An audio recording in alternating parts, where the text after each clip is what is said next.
Wow. Well, good morning, everyone. Happy Tuesday morning to you. Welcome back to Morning Musings. My name is Don K. Preston. I told you I'd get to John Hagee's Four Blood Moons, and I will. I was sent this morning a link to an article written by Walid Shobat. I will post a link to this article on my Facebook page as well as on YouTube. It is, the website is shobat.com, Awareness and Action, Shobat, SHOEBAT.com. This article was written or posted September the 12th, the day before the end of Shemitah, according to Jonathan Cahn. This article is absolutely stunning. Mr. Shobat reveals that Jonathan Cahn admitted on the David Reagan TV show that all of his calculations were based upon a Hebrew calendar that is known to be false. A Hebrew calendar that does not agree with any historical calendar. Furthermore, if one accepts Jonathan Cahn's calculations based upon that dubious, questionable, false Hebrew calendar, listen to me very carefully. Catch the power of what Mr. Shobat points out in this article.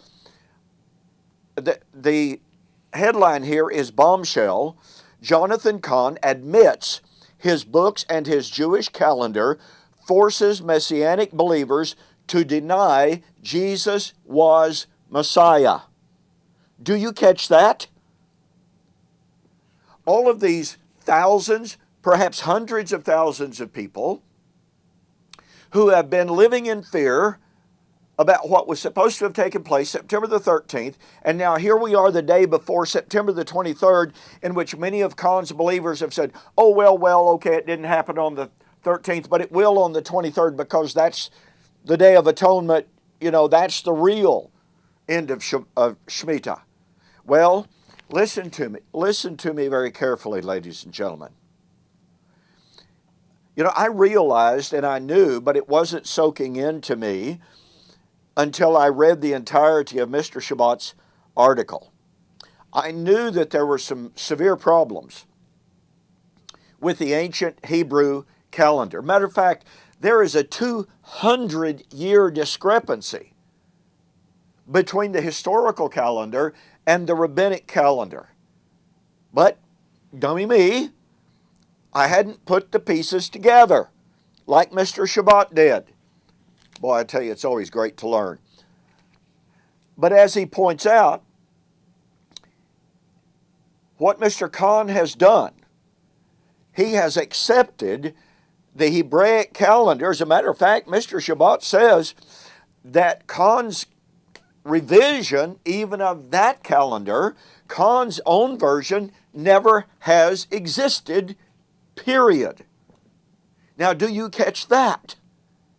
So we have Jonathan Cahn appealing to a Hebrew calendar that has a well over 200-year historical discrepancy in it from what is known from historical sources. Point number two, if one accepts that Hebraic calendar, it throws off all calculations of Jesus as Messiah coming at the right time in the calculation of the 70 weeks of Daniel. And point number three, you really have to catch this. Mr. Shobat points out that one of the reasons that the ancient rabbis recalculated their calendar was to purposefully eliminate Daniel chapter 9 from being a prediction of Jesus as Messiah. Do you realize how utterly devastating this is for Mr. Cahn. It shows that he has purposely manipulated